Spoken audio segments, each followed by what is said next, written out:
शं वरुणः शन्नो भवत्पर्यमा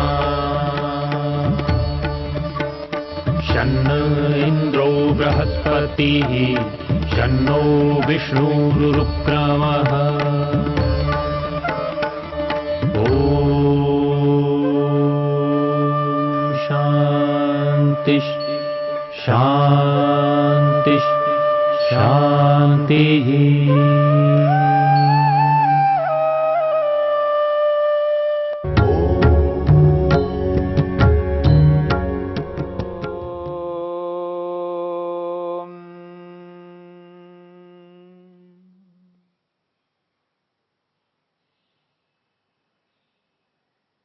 समाधिपाद के 48वें सूत्र में ऋतंभरा प्रज्ञा को समझने का प्रयत्न किया। ऋतंभरा प्रज्ञा किस प्रकार की होती है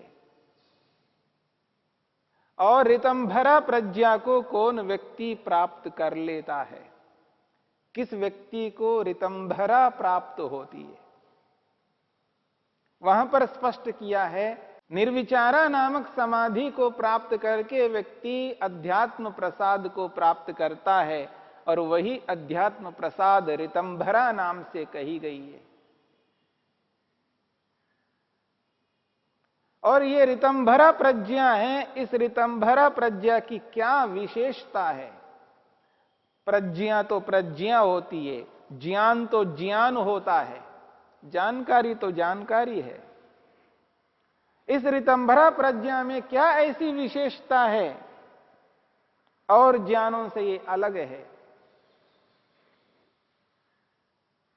महर्षि पतंजलि ने 49वें सूत्र में इस ऋतंभरा प्रज्ञा की विशेषता को प्रस्तुत किया है कि इसकी क्या विशेषता है, अन्य ज्ञानों से इसकी क्या भिन्नता है, क्या भेद है।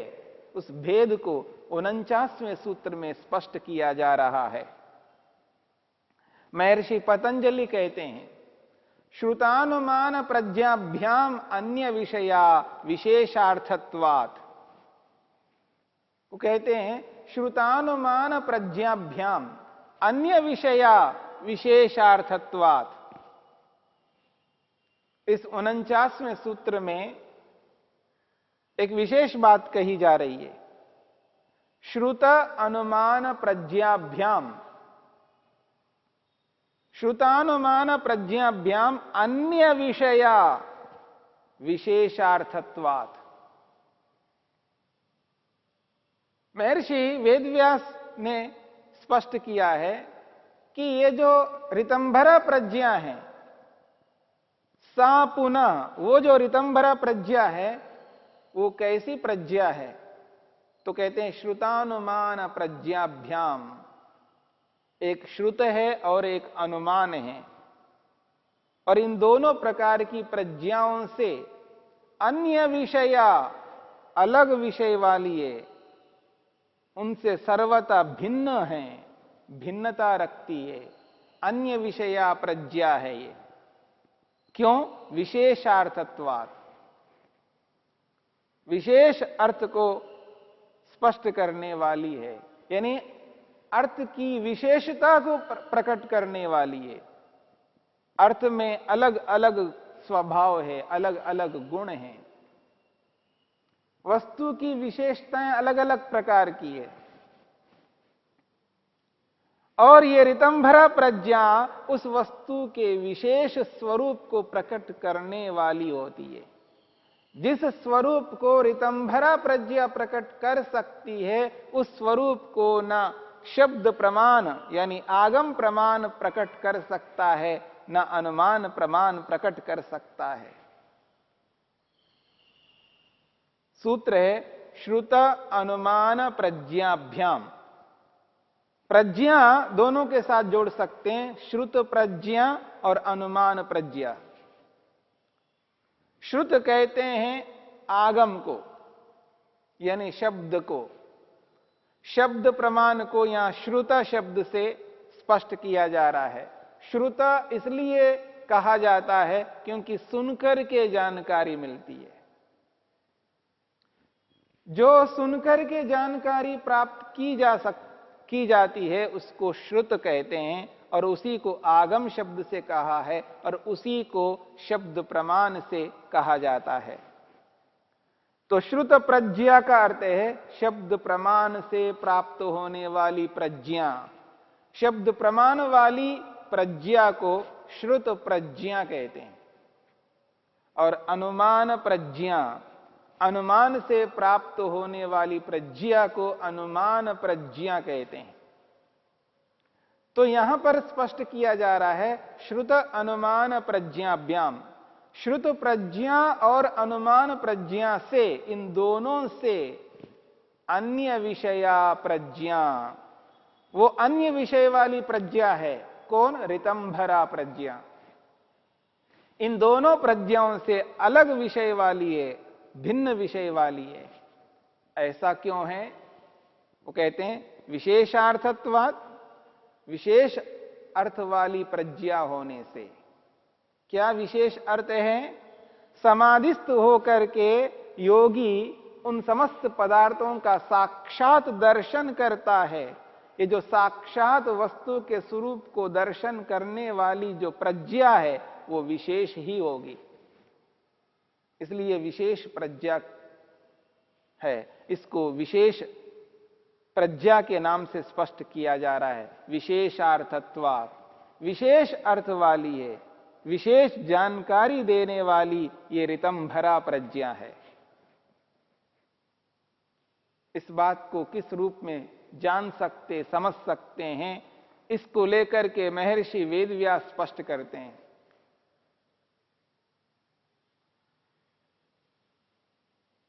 श्रुत को समझा रहे हैं।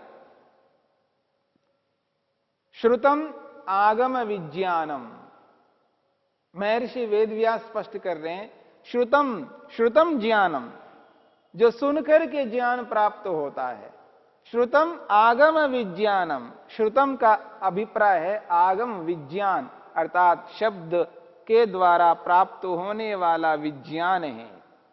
शब्द के माध्यम से जानकारी होती है, इसलिए उसको कहा आगम विज्ञानम, यानी शब्द प्रमाण है। तत्सामान्य विषयम, और ये श्रुत ज्ञान है, सुनकर के जो ज्ञान होता है वो सामान्य विषयम, वो सामान्य जानकारी देने वाला है। सामान्य जानकारी ही देने वाला ये आगम प्रमाण है, जो सुनकर के जानकारी प्राप्त होती है। ये सामान्य जानकारी ही प्राप्त होती है, विशेष जानकारी प्राप्त नहीं होती है। अगर हम ये बात सुनते हैं वहां घड़े बनाए जा रहे हैं, केवल सुना है, हाँ घड़े बनाए जा रहे हैं, बनाए जा रहे हैं, इसकी जानकारी, बस ये सामान्य जानकारी हमें प्राप्त होती है।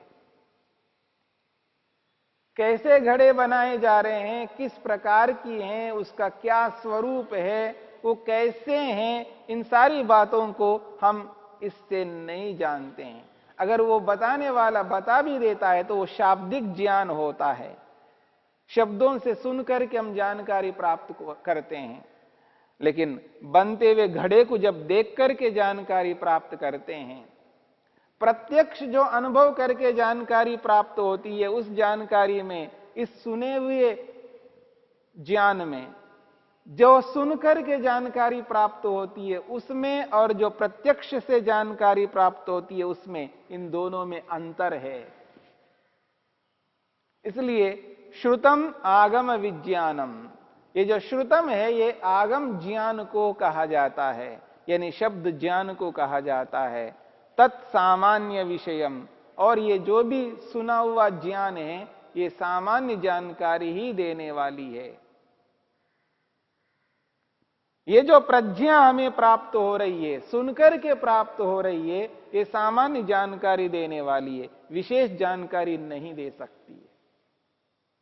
हमने कितना ही सुना हो, बस सुना हुआ ही ज्ञान है, फिर भी हमारे मन में जिज्ञासा समाप्त नहीं हो सकती। मेरी बात पर ध्यान दीजिएगा। सुन करके कितनी जानकारी हम प्राप्त कर ले, परंतु मन में जिज्ञासा बनी रहेगी। वो जिज्ञासा क्यों है? जब आपने उसके बारे में सब कुछ सुन लिया है, उस पदार्थ के बारे में प्रारंभ से लेके अंत तक, जिसको आप कहा करते हैं ए टू जेड पूर्ण रूप से आपने सुना है, तो जानकारी तो प्राप्त हो गई है। पर यह सामान्य जानकारी है, यह विशेष जानकारी नहीं है। विशेष जानकारी से तो व्यक्ति जब युक्त होता है, वो जो तृप्ति है, वो जो संतोष है, वो जो निर्भयता है, और जिज्ञासा का वहां लेश मात्र गंध नहीं रहता, यानी जिज्ञासा भी समाप्त हो जाती है, क्योंकि उसने प्रत्यक्ष किया। जब व्यक्ति प्रत्यक्ष रूप से उसका अनुभव करता है, उस स्थिति में और कोई जिज्ञासा नहीं रहती है। और शब्दों के माध्यम से कितना ही सुने, कितने ही लोग सुनाएं, जिस किसी भी रूप में सुनाएं, पर सुने हुए ज्ञान में वो स्थिति नहीं होती है। इसलिए कहा जा रहा है तत्सामान्य विषयम। वो तो सामान्य विषय है, सामान्य जानकारी प्राप्त कराने वाला है वो, इसलिए ही उसको शब्द प्रमाण कहते हैं। नहीं आगमेन कृत संकेतः शब्दः। नहीं आगमेन, आगम प्रमाण से जो भी जानकारी प्राप्त होती है, नहीं आगमेन, आगम प्रमाण से विशेषो अभिधातुम न शक्य। आगम प्रमाण के माध्यम से विशेष जानकारी को प्राप्त नहीं किया जा सकता है। यहां एक बात हमें समझनी है, नहीं आगमेन शक्यो विशेषो अभिधातुम। आगम प्रमाण के माध्यम से किसी भी वस्तु की विशेषता को नहीं बताया जा सकता। आगम प्रमाण के माध्यम से, यानी शब्द प्रमाण के माध्यम से विशेष जानकारी को नहीं दी जा सकती, सामान्य जानकारी ही दी जा सकती है। इसलिए महर्षि वेदव्यास कहते हैं, नहीं आगमेन शक्यो विशेषो अभिधातुम। शब्द प्रमाण के माध्यम से विशेष जानकारी नहीं दी जा सकती। इसलिए महर्षि वेदव्यास कहना चाहते हैं, नहीं विशेषेण कृत संकेतः शब्द। नहीं विशेषेण कृत संकेतः शब्द। ये जो शब्द है, यानी शब्द प्रमाण है, ये विशेष जानकारी को संकेत नहीं करता, या शब्द प्रमाण में विशेष जानकारी जुड़ी हुई नहीं रहती है, सामान्य जानकारी ही जुड़ी हुई रहती है। शब्द प्रमाण के साथ, यानी शब्दों के साथ, शब्द जिस जानकारी को प्रस्तुत करता है, उस शब्द में सामान्य ज्ञान ही जुड़ा रहता है, विशेष ज्ञान जुड़ा हुआ नहीं रहता है। इस बात को भी हमें समझना है। क्या कहना चाहते हैं? आगम प्रमाण यानी शब्द प्रमाण जो जानकारी प्राप्त कराता है, वो जानकारी सामान्य होती है। परंतु जब व्यक्ति प्रत्यक्ष अनुभव करता है, उस प्रत्यक्ष जानकारी में और इस शब्द प्रमाण से सुन करके जो जानकारी प्राप्त होती है, उस जानकारी में जमीन आसमान का अंतर है। इस अंतर को समझना है। इसलिए ये जो ऋतंभरा प्रज्ञा है, ये श्रुत ज्ञान से सर्वथा भिन्न है, अलग है। सुनकर के जो जानकारी प्राप्त होती है, उस जानकारी से ये ऋतंभरा प्रज्ञा अलग है, अलग प्रकार की है, क्योंकि ऋतंभरा प्रज्ञा ये समाधि में प्राप्त होती है। समाधिस्थ व्यक्ति को ऋतंभरा नामक बुद्धि प्राप्त होती है, और वो प्रत्यक्ष बुद्धि होती है। और प्रत्यक्ष बुद्धि में उस वस्तु का पूर्ण स्वरूप स्पष्ट रहता है। जैसे ही व्यक्ति प्रत्यक्ष से जब उस पदार्थ का पूर्ण ज्ञान प्राप्त करता है, उसके मन में किसी भी प्रकार की कोई जिज्ञासा नहीं रहती है, जिज्ञासा ही समाप्त होती है। इसलिए जब तक शब्द प्रमाण से जानकारी हम प्राप्त करते रहते हैं, तब तक हमारे मन में जिज्ञासा बनी रहेगी, और जब तक जिज्ञासा बनी रहेगी तब तक सुखी नहीं हो सकते हैं। जिज्ञासा मनुष्य को दुखी करती रहती है, जिज्ञासा मनुष्य को उद्विग्न करती रहती है, जिज्ञासा मनुष्य को शांत नहीं बैठने देती है, जिज्ञासा सदा उस ओर उन्मुख करती रहती है, यथार्थता को प्रत्यक्ष से जान सके। इसलिए जो व्यक्ति शब्द प्रमाण के माध्यम से विभिन्न प्रकार की जानकारियों को प्राप्त करके अपने आप को ये अनुभव करता है, मैं तो बहुत जानता हूं, कितना ही जानो, कितनी ही जानकारी प्राप्त कर लो, किससे? शब्द प्रमाण से, पर वो सामान्य जानकारी ही मानी जाएगी, विशेष जानकारी नहीं मानी जाएगी। हां, जिन्होंने शब्दों के माध्यम से जो जानकारी प्राप्त नहीं किया है, उनकी अपेक्षा से तो आपके पास जानकारी अधिक है, ये तो माना जा सकता। ये माना जा सकता है कि जिन्होंने जानकारी प्राप्त नहीं किया है, उनकी अपेक्षा से जिसने शब्दों के माध्यम से जानकारी प्राप्त की है, उसकी जानकारी उस व्यक्ति से अधिक है, वो उस व्यक्ति से अधिक जानता है, परंतु इतने मात्र से जिज्ञासा समाप्त नहीं हुआ करती है। और जब तक मन में जिज्ञासा बनी रहती है, तब तक सूक्ष्मता से व्यक्ति अशांत रहता है, तृप्त नहीं हो पाता है, संतुष्ट नहीं हो पाता है। अपने आप को वो व्यक्ति उद्विग्न कर देता है, क्योंकि जिज्ञासा मन में है। उस जिज्ञासा की पूर्ति प्रत्यक्ष से हो सकती है।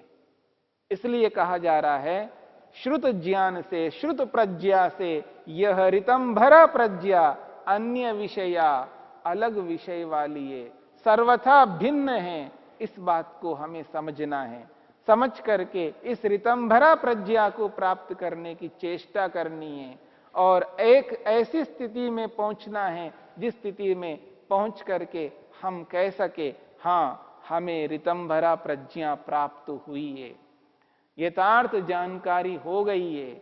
अब भूतार्थ विषय से युक्त हैं, जो वस्तु जैसी है उस वस्तु को वैसा ही जानते हैं। स्फुट प्रज्ञालोकः, ये तो स्पष्ट ज्ञान का प्रकाश हुआ है। अब वहां विपर्यास नहीं है, वहां विपरीत ज्ञान नहीं है, मिथ्या ज्ञान का गंध भी नहीं है, केवल सत्य ज्ञान है, और वो भी पूर्ण ज्ञान है। यही ऋतंभरा प्रज्ञा की विशेषता है।